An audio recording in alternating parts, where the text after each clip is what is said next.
Dělostřelectvo drtilo kosti. Kulomety trhaly maso na kusy. To byl hluk velké války. Ale skutečný děs přicházel v naprostém tichu. Zatímco miliony vojáků sledovali horizont, v hroubi zákopů se zrodil jiný druh zabíjení.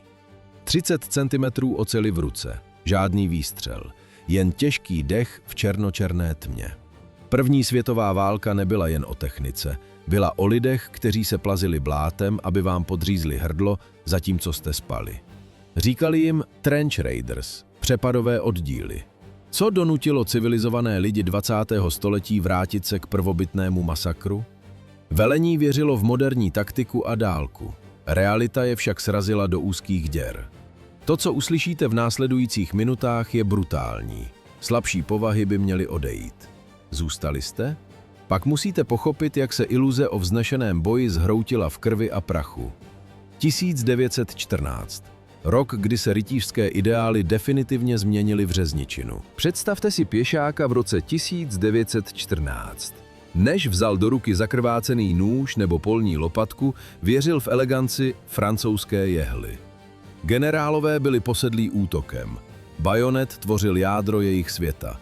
Pušky se prodlužovaly, aby voják mohl nepřítele probodnout dřív, než se ten vůbec přiblíží. Byl to závod v délce. Francouzská puška Lebel vzor 1886 měla bajonet čepelí dlouhou 20 palců. Čtyřhranný profil ve tvaru písmene X. Nástroj navržený tak, aby čistě prorazil silné vlněné kabáty. Délka pušky s nasazeným bajonetem 6 stop. Téměř 2 metry oceli a dřeva. Průměrný voják tehdy měřil o hlavu méně než jeho vlastní zbraň. Němci tuhle smrtící tyč respektovali. Říkali jí francouzská jehla. Německo odpovědělo puškou Gewehr 98. Bajonet měl necelých 20 palců. Celková délka dosahovala 5 stop a 9 palců. Proč taková monstra? Plánovači uvízli v minulém století. Tahle délka měla jediné určení – srazit jezdce z koně. Pěšák bojoval proti kavalerii, která na moderním bojišti prakticky neexistovala. Výcvik byl mechanický. Bod, kryt, výpad. Cíle, hrdlo, hruď, třísla. Francouzi cvičili v sevřených formacích loket na loket. Věřili, že masa těl a lesk 20palcových čepelí vyvolá šok a zlomí odpor. Realita v úzkém zákopu ale vypadala jinak. 2metrová tyč se stala překážkou. Bajonety narážely do stěn. Zasekávaly se v kořenech. Vznikl mýtus o germánském barbarství. Němečtí ženisté dostali bajonet se zuby na hřbetě. Takzvaný pilový bajonet. Měl 29 dvojitých zubů. Čistě praktický nástroj na řezání dřeva a drátů. Propaganda z něj udělala nástroj mučení. Spojenci tvrdili, že zuby trhají vnitřnosti. Skutečnost byla banálnější. Pila se při bodnutí zachytávala v oblečení oběti. Útočník zůstal bezbraný s puškou zaseknutou v mrtvém těle. Strach z pomsty byl silnější než rozkazy. Němečtí vojáci začali zuby ze svých bajonetů hromadně obrušovat. Tuto 6 stop dlouhou ocelovou chybu prosadili muži, kteří uctívali náboženství ofenzívy. Věřili v magii bojového ducha. Francouzští generálové v letech před 1914 kázali jediné. Vůle k vítězství zlomí jakýkoliv odpor. Potupa z roku 1871 stále pálila. Pruské vítězství tehdy Francii ponížilo. Odplatou měla být doktrína élan vital – útočit. Vždy a za každou cenu. Představovala tato taktika v moderní válce sebevraždu? Generálové se neptali. Odmítali realitu. Odmítali maskování. Velení dokonce smetlo ze stolu návrh na výměnu uniforem. Jasně červené kalhoty francouzských vojáků zářily na kilometry. Byl to dokonalý terč. Generálové však změnu zakázali s tím, že by poškodila hrdost armády. Vojáci šli do pole v barvách 19. století. Francie odmítla maskování, aby ochránila mýtus o nezdolném duchu. Účet za červené kalhoty přišel 22. srpna 1914. Generálové chtěli dokázat svou pravdu. Ofenzíva v Alsasku-Lotrinsku měla být triumfem. Byla to jatka. Vojenský orchestr hraje marš. Prapory vlají v letním větru. Francouzští vojáci kráčejí v sevřených řadách, jako by šli na přehlídku v Paříži. Modré kabáty, svítivě červené kalhoty. Terče, které nelze minout. Důstojník Tasil Šavli udělal první krok vpřed. Ozvalo se suché klapání závěru a pak štěkot kulometů. Kov roztrhal první řadu. Orchestr utichl, přehlušen duněním dělostřelectva. 22. srpen se stal nejkrvavějším dnem v dějinách francouzské armády. Za pouhých 24 hodin zemřelo 27 000 vojáků. To je populace celého okresního města. Zmizela za jediný den. Padlo víc mužů než v jakékoliv jiné bitvě dlouhé historie Francie. Revoluční taktika bojového ducha narazila na ostnatý drát a olovo. 200 let tradic skončilo v blátě. Kulomety kosily pěchotu celé stovky metrů předtím, než se kdokoliv stihl přiblížit na vzdálenost bodákového útoku. Němci zopakovali chybu Francouzů, jen k ní přidali chaos noci. Korunní princ Wilhelm vydal rozkaz. 100 000 mužů nasadilo bodáky. Měli v tichosti a pod rouškou tmy prolomit francouzské linie. Ale iluze kontroly se zhroutila v první minutě. Francouzské 75 mm kanóny začaly pálit do hustých šedých řad. Tma explodovala. Záblesky výstřelů na vteřinu odhalovaly zmatené tváře. Pak přišla panika. 2 německé jednotky ztratily v kouři orientaci. Začaly pálit po sobě. Stříleli z bezprostřední blízkosti do vlastních lidí. Výsledek nočního masakru? 15 000 mrtvých a raněných. Všechny tyto zmasakrované útoky vedly k jedinému – pokusu nepřítele obejít. Jenže nad bojištěm se objevil nový hráč – první letadla. Letecký průzkum znamenal konec překvapení. Generálové viděli každý pohyb, každý přesun posil. Pěchota běžící otevřeným polem neměla šanci. Kulomety a dělostřelectvo ji kosili znovu a znovu. Přeživší měli jedinou možnost – kopat. Zarýt se do země tam, kde se zastavili. Tyto dočasné díry v zemi se brzy staly hroby pro miliony lidí na další 4 roky. Začal závod k moři. Každý pokus o obchvat narazil na zeď z olova. Fronta se neúprosně natahovala severním směrem, až nebylo kam jít. Boje se zastavily v mrtvém bodě. Souvislá linie zákopů se teď táhla od švýcarských hranic až k pobřeží kanálu La Manche. V labirintu zákopů se francouzská jehla změnila v prokletí. Linie fronty stuhla. Moderní válka se propadla o staletí zpět, do tmy a hlíny. Zákopy byly hluboké 7 stop. Na vrchu ležely 2 až 3 stopy pytlů s pískem. Němci šli dál. Jejich kryty dosahovaly hloubky 10 až 12 stop. Zpevnili je dřevem a betonem. Byla to podzemní města, ale s jednou krutou podmínkou. Geometrie velela přežít. Zákopy nekopaly rovně, klikatily se v cikcak vzorech. Proč ta kličkovaná? Pokud granát dopadne do rovného příkopu, střepiny protnou celou jeho délku. Cikcak vzor výbuch zastaví. Exploze zničí jeden sektor a zabije pár mužů.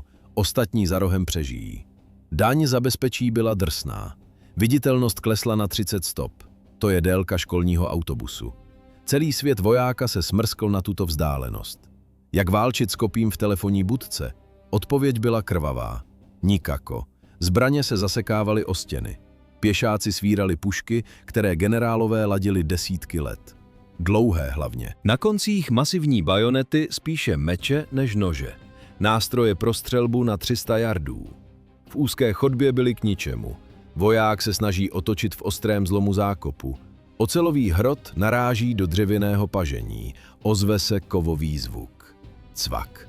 Zbraně v pasti. Vteřina zaváhání stačí. Nepřítel je příliš blízko. Stačí jeden výpad. Bajonety se staly přítěží.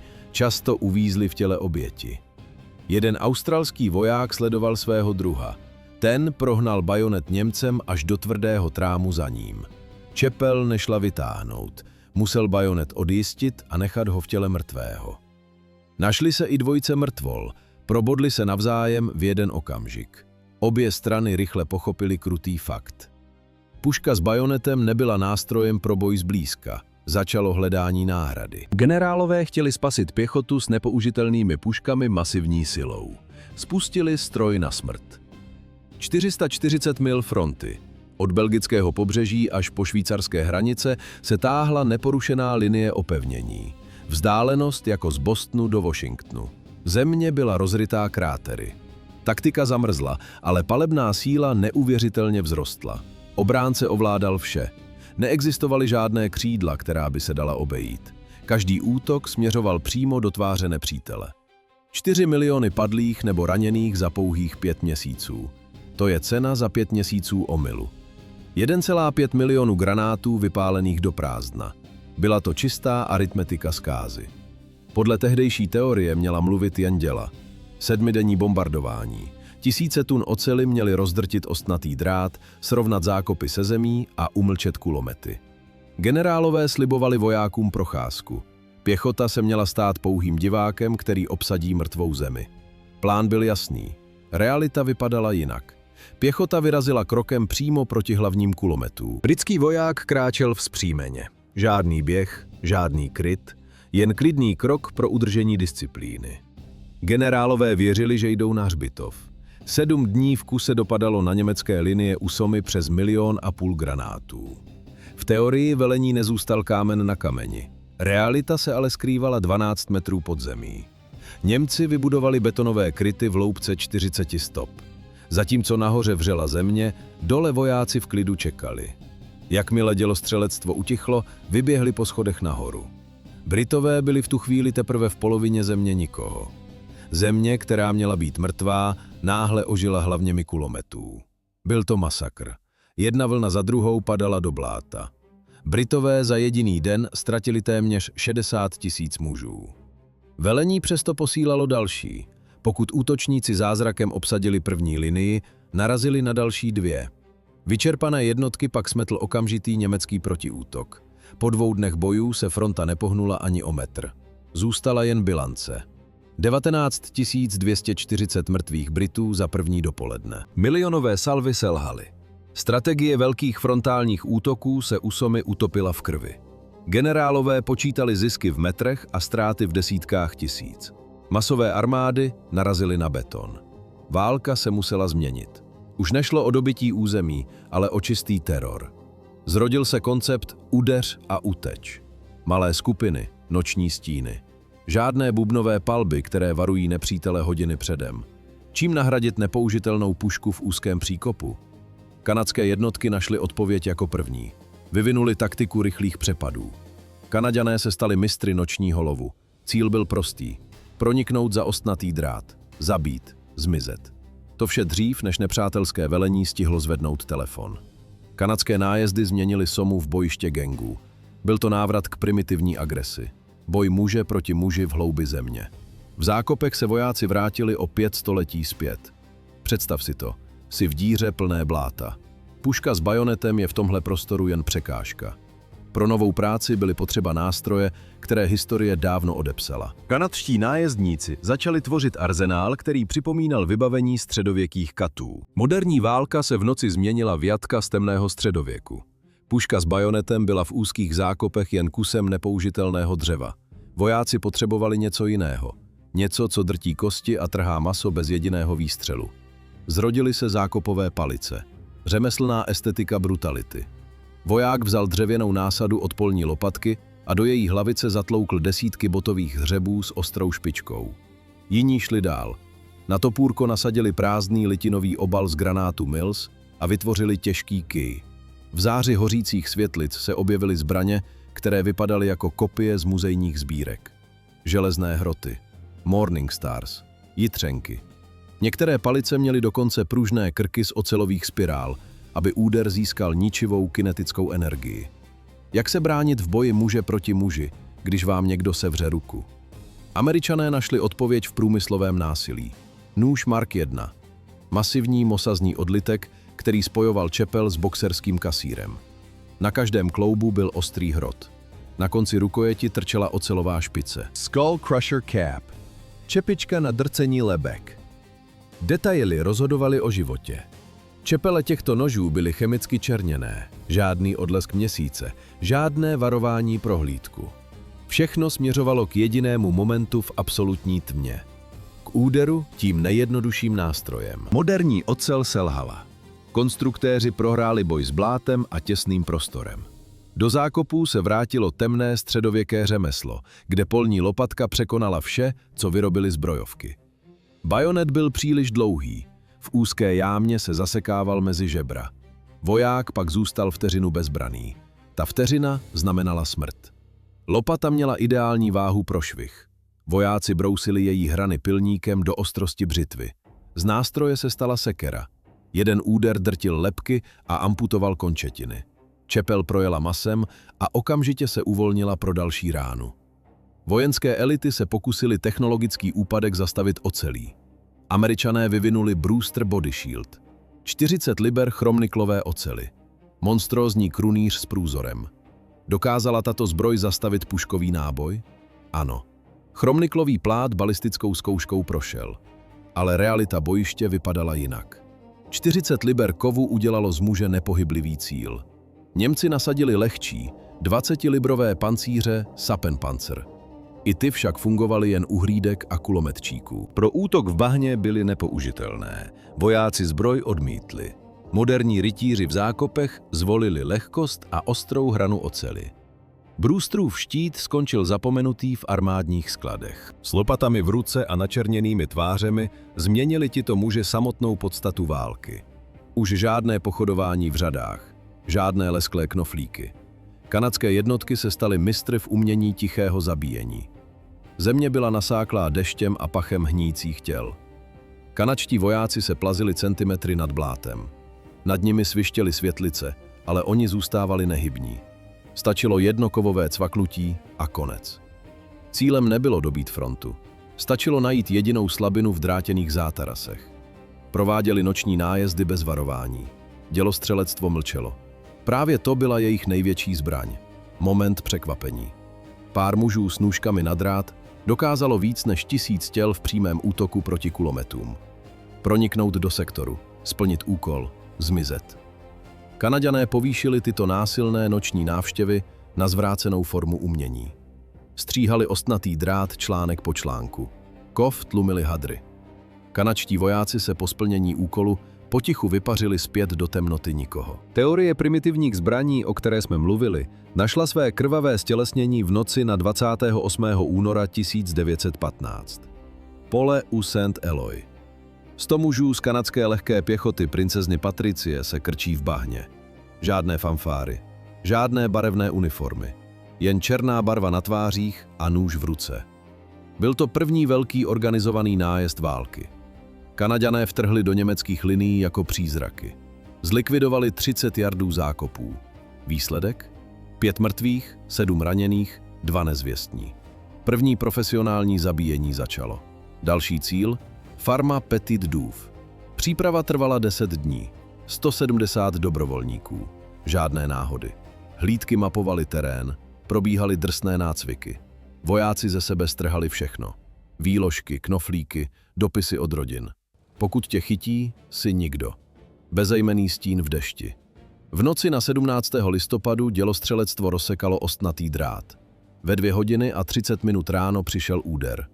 Němečtí vojáci se schovávali před lijákem. Netušili nic. Kanaďané vyskočili z temnoty přímo do jejich tváří.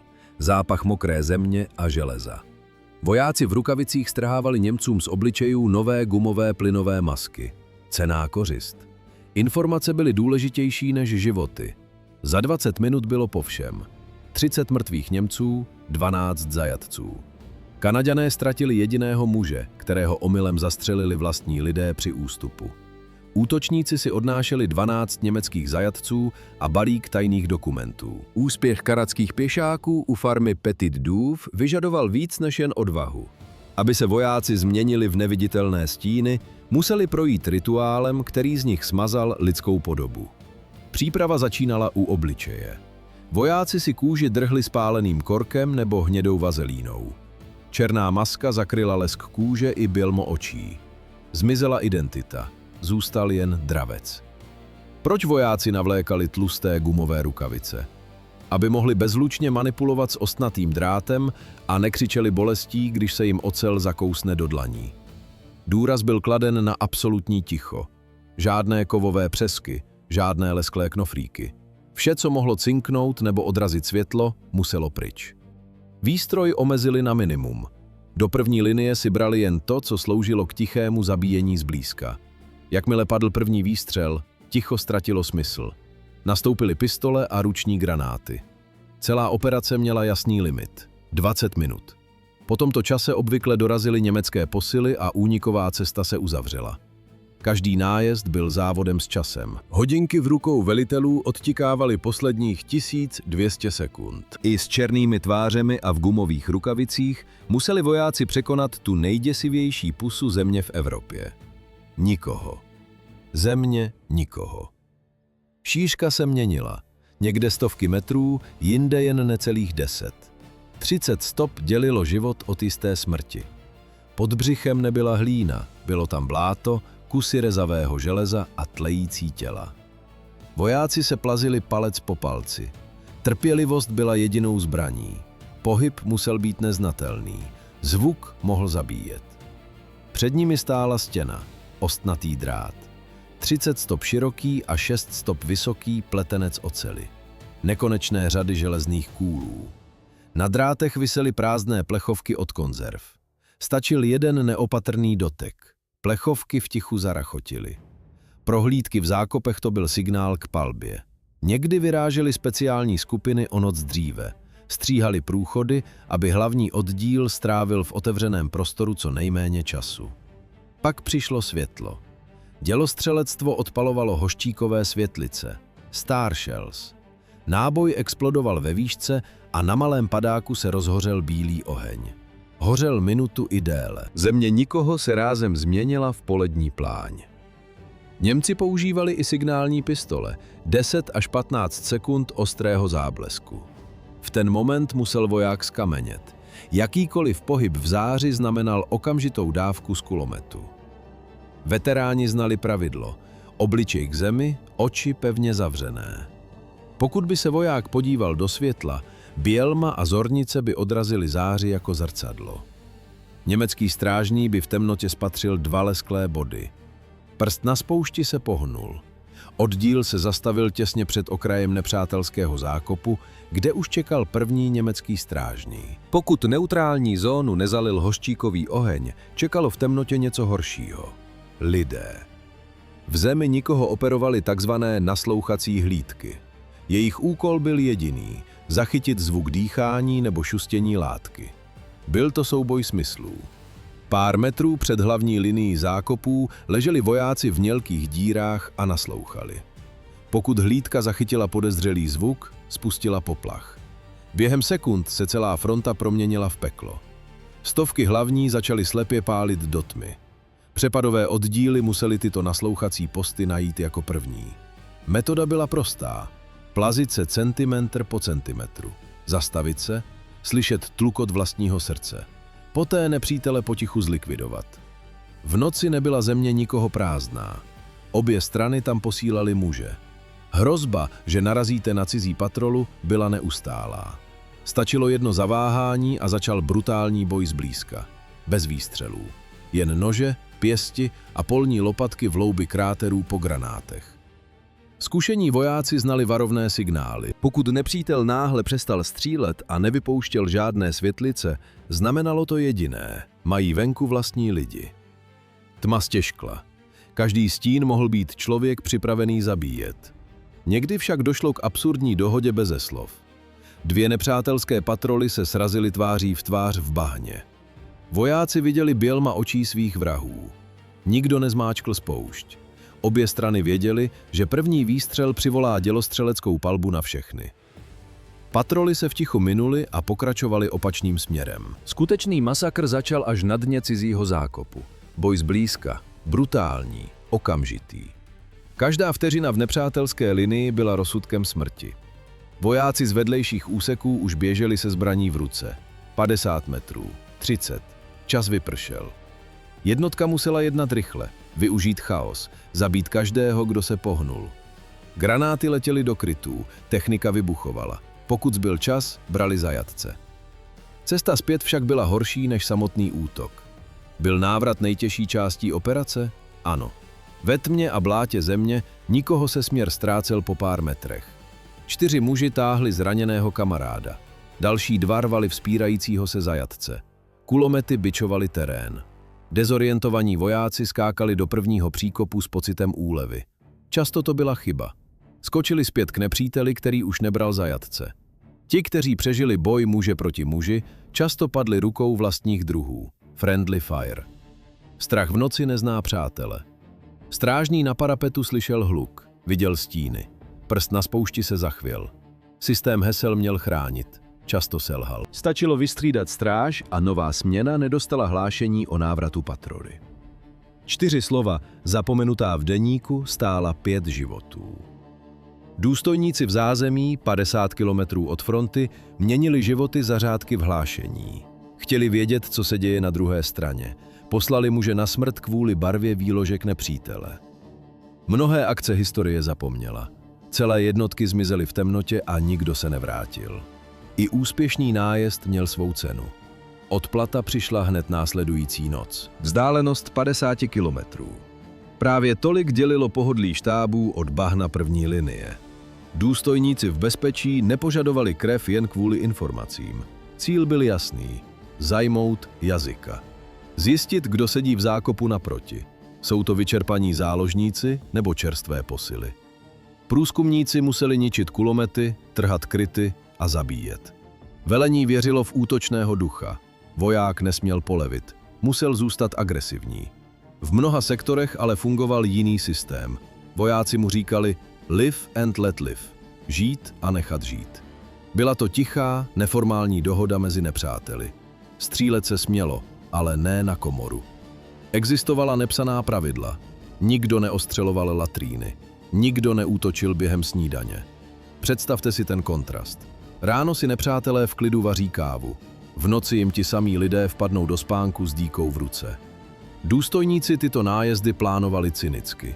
Chtěli tyhle gentlemanské dohody rozbít, přinutit své muže k nenávisti. Brutální masakr spících vojáků ukončil veškeré sympatie. Velitelé tak hnali své lidi zpět do aktivního boje. Aby zlomili systém žij a nechej žít, přivezli Američané do Evropy zbraň, která porušovala nepsaná pravidla zákopové války. Winchester model 1897. Legendární pumpovací brokovnice. V rukou vycvičeného vojáka se měnila v demoliční stroj. Proč Němci žádali popravu majitelů této pušky?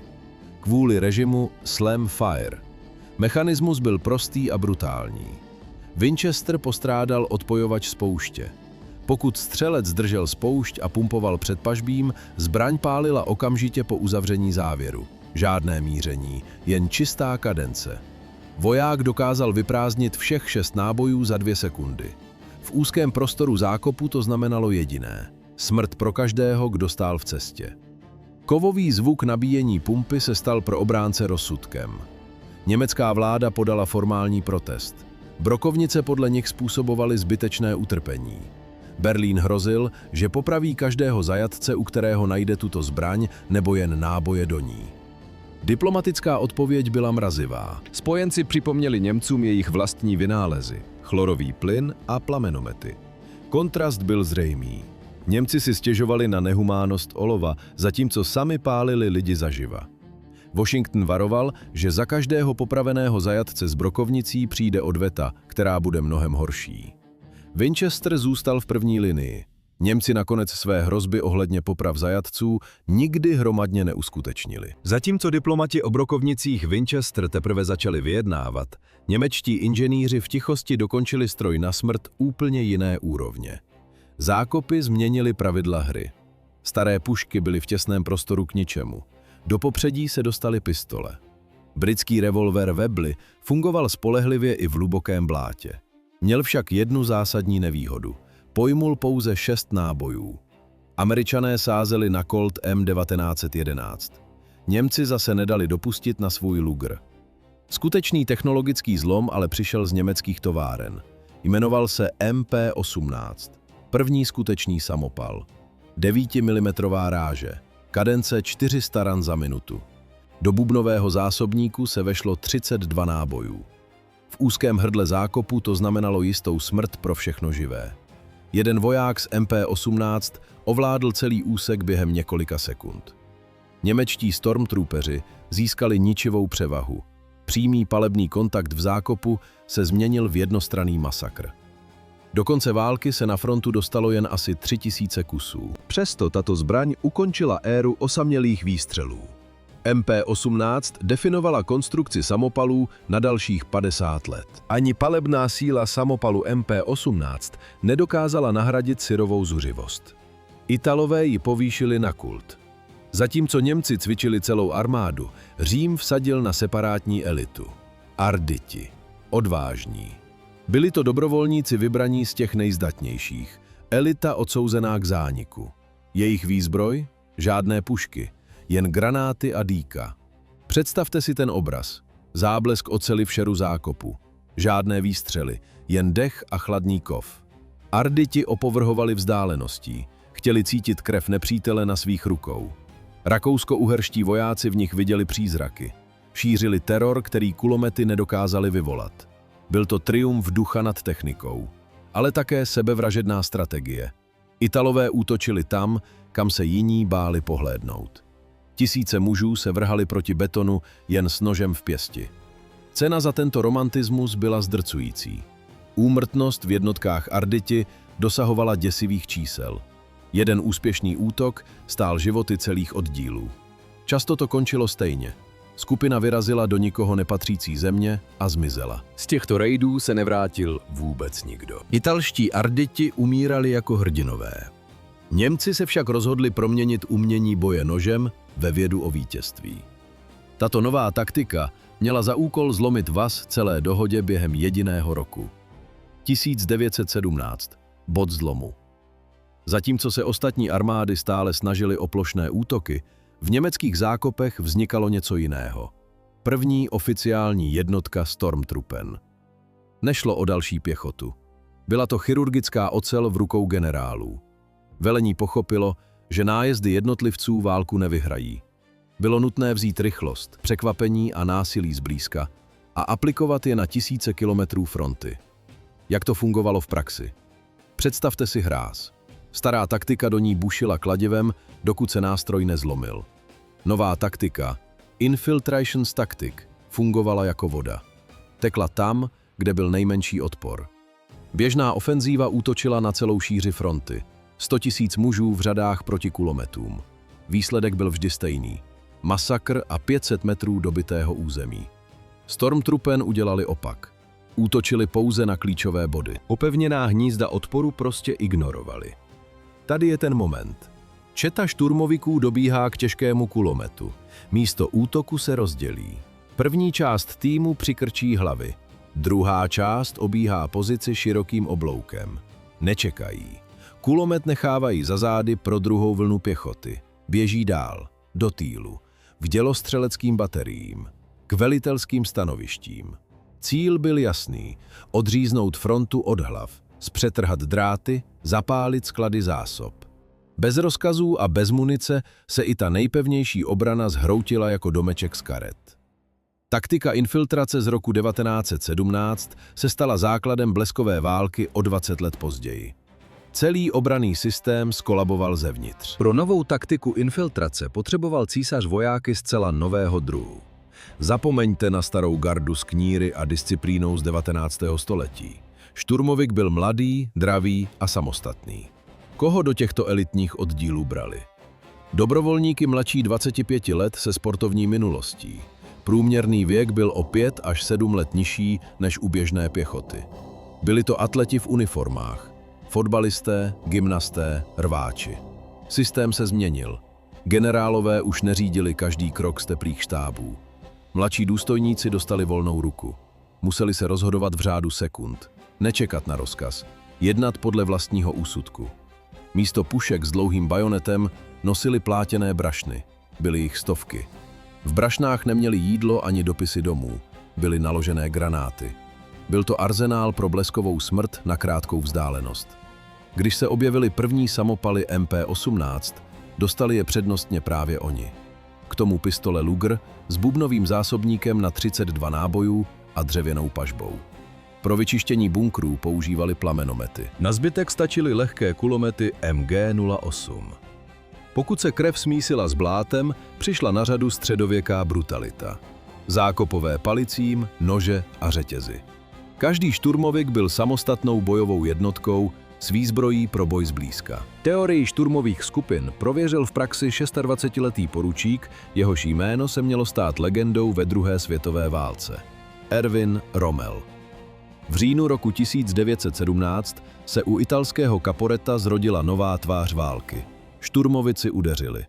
Rommel vedl 150 mužů. Žádné frontální útoky, žádné čekání na dělostřelectvo. Šli cestami, které neexistovaly. Horští myslivci vlekli kulomety na zádech přes strmé srázy a skály. Našli skryté stezky hluboko v týlu italských pozic. Italové čekali nepřítele před sebou. Rommel se objevil za jejich zády. Vypukla panika. V úzkých údolích se mísil pach střelného prachu s křikem tisíců mužů. Italové zahazovali zbraně. Nerozuměli tomu, jak se Němci dostali přes jejich betonové pevnosti. Rommel se svou hrstkou vojáků zajal během jediné akce 1500 nepřátel. 10násobek vlastní síly. Italská fronta se zhroutila jako domeček z karet. Němci postoupili o 100 kilometrů směrem k Benátkám. Krajinu lemovali zástupy mužů s rukama nad hlavou. Celkem jich bylo 265 000. 265 000 zajatců. Vítězství u Caporetta potvrdilo, že špičkově vycvičená menšina dokáže rozdrtit armády. Berlín dostal důkaz. Teď zbývalo jediné – přesunout tyto profesionální vrahy na západní frontu. Úspěch Rommela v Itálii přesvědčil Berlín. 50 divizí se začalo valit na západ pro poslední rozhodující úder. Březen roku 1918. Německo má poprvé od začátku války početní převahu. Je to závod s časem. Musí vyhrát dřív, než dorazí miliony Američanů. 21. března v 5 ráno peklo změnilo podobu. 1 000 000 dělostřeleckých granátů během 5 hodin. Nejsilnější palba v dějinách lidstva. Proč tento grandiózní úspěch skončil katastrofou? Útočné oddíly vyrazily do ranní mlhy. Britové je neviděli. Štika vtrhla do rybníka. Za 2 týdny postoupili o 65 kilometrů. Fronta, která se roky nehýbala, praskla. Němci ale vlastní vítězství neunesli. Úderné jednotky běžely dál, než mohla jet polní kuchyně. Koně padaly únavou. Zásobovací linie se zhroutily v kráterech, které vyhloubilo vlastní dělostřelectvo. Cena za průlom byla děsivá. Elitní úderné oddíly vykrvácely. Německo spotřebovalo své nejlepší muže rychleji, než je stihlo vycvičit. Zbyli jen vyčerpaní branci. Spojenecký protiúder přišel na podzim. 400 tanků a drtivá převaha. Do zajetí padlo přes 100 000 německých vojáků. Válka skončila 11. listopadu roku 1918. Civilizace na vrcholu techniky se vrátila do jeskyně. Navzdory tankům a letadlům skončil nejmodernější konflikt historie u nabroušených polních lopatek.